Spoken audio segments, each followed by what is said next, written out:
Once upon a time, there was a girl, and she had such beautiful and long hair that everyone who saw her could not take their eyes off. The strands were so light, just golden. Therefore, they called her Goldilocks. For all her beauty, she was a very naughty little girl. Mom always allowed her to walk in the yard, but ordered her not to go into the woods behind their house. Goldilocks was very interested to know what is in that forest. And so, while Mother did not see, she somehow left the house into the forest. The girl walked for a long time in the forest. Either he finds a berry, then looks at a beautiful flower, then listens to how the birds sing. So she got lost in the forest. And suddenly she saw an unusual house in a clearing. Goldilocks approached him quietly. I walked around but did not see anyone. She knocked on the door, but no one answered. Then she knocked harder, and the door opened itself. Goldilocks entered cautiously.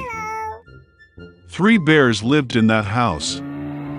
One bear was dad big and shaggy. The other was a mother bear. It was smaller. The third was a little bear. The bears were not at home because they had gone for a walk in the woods.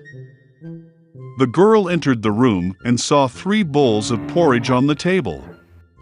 The first bowl, the biggest one, was the daddy bear. The second bowl, the smaller one, was the mother bear, and the third, the smallest, was the bear cub. Near each bowl lay a spoon, large, medium, and small.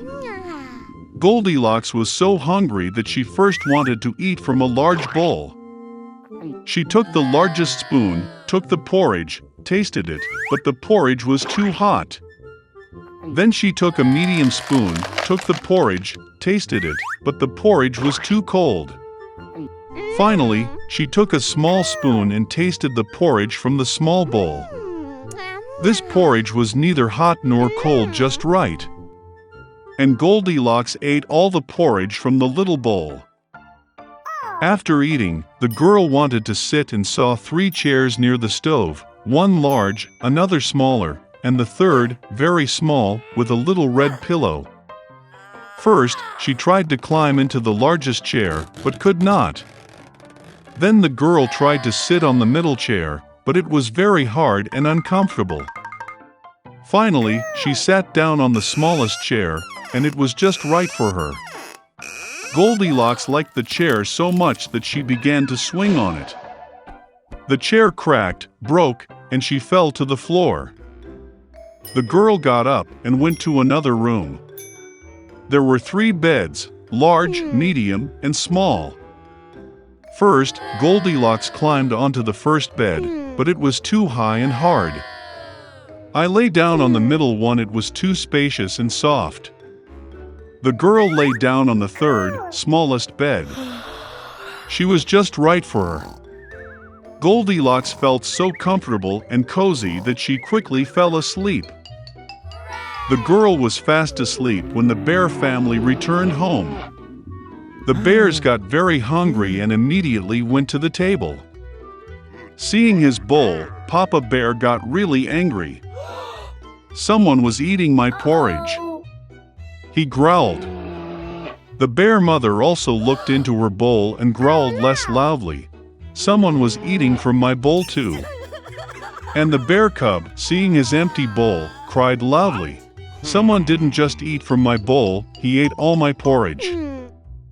The bears smelled something was wrong, left the table, and began to look around. Daddy Bear noticed that someone moved his chair and growled in a terrible voice. Someone was sitting on my chair. The bear mother looked at her chair and complained. Someone was sitting on my chair and moved it from its place. And then, the bear looked at his broken chair and again cried loudly. Someone did not just sit on my chair, but broke it. All 3 bears went cautiously into the bedroom. Someone was lying on my bed and crumpled it. Papa Bear roared in a terrible voice. And someone was lying on my bed too and crumpled it, growled the mother bear. The teddy bear looked at his bed and cried again. Someone was lying on my bed. And then he saw the girl and squealed in a thin voice, and still sleeps in her. Dad and Mom bears came to the bed and saw that a little girl was sleeping there. Goldilocks woke up from the cry of a bear cub, and was very frightened. There were 3 bears in front of her. She instantly jumped out of the house and ran wherever her eyes looked, without looking back. The girl ran for a long time. She was very tired, and then she saw her mother, who was looking for her missing daughter in the forest. Since then, Goldilocks always listened to her mother and did nothing without her permission. She became a very obedient, kind, and good girl. Once upon a time there was a wealthy merchant who had 3 daughters. The youngest of the daughters was called Beauty. The sisters did not like her because she was everyone's favorite. One day the father was going to go to the city and asked his daughters what to bring as a gift. The older sisters asked for precious dresses and adornments, and the youngest asked for a scarlet rose, the most beautiful in the world. The merchant became thoughtful, but promised that he would do everything possible to find such a flower. And hit the road. The father quickly found gifts for the eldest daughters, but for the youngest he could not find them. Each rose that the merchant met on his way was more beautiful than the previous one, wherever he was looking. And then the road led him into a dense forest. It was very dark and cold there. Suddenly lights appeared in the distance.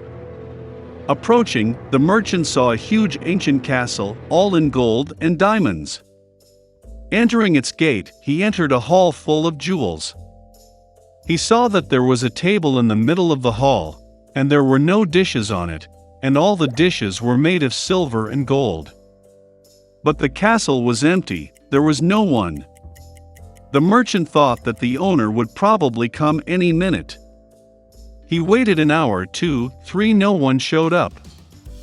The merchant could not resist and sat down at the table. Having eaten from the belly, the old man hit the road. Driving along the alley, the merchant saw a rose bush of unprecedented beauty, and remembered the request of his youngest daughter.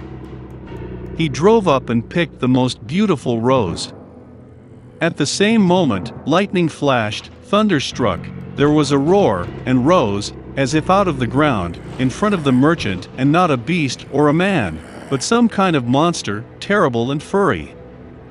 It was too angry that the merchant picked his favorite flower instead of thanking the owner for his hospitality. The old man was very frightened, and said that he would do anything, as long as he did not kill him. For such an offense, the beast agreed to marry one of his daughters. But only the one who wants to come herself, out of love for her father. And if none comes, then death to the merchant. The old man was grieving and decided to go home, to say goodbye to his daughters. He did not want to give up any of them for a fierce beast. I got on my horse and went home. Having met the children, he gave gifts to everyone, and told about his adventures.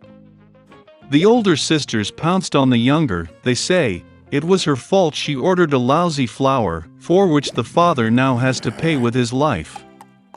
To which Beauty replied that she would gladly go to the beast instead of her father. And so, the next day, Beauty hit the road. The horse quickly found its way back to the castle.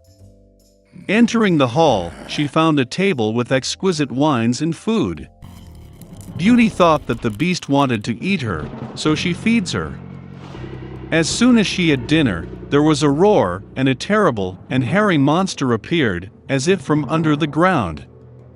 And the beast said to Beauty that since she herself came here of her own free will, it means that she has a good heart. And so the monster will also be kind to her.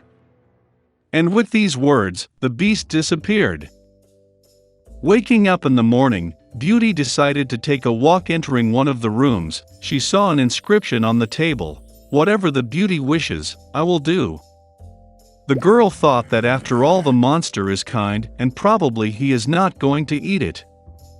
So they lived for a long time. The beast treated Beauty very well and fulfilled all her desires.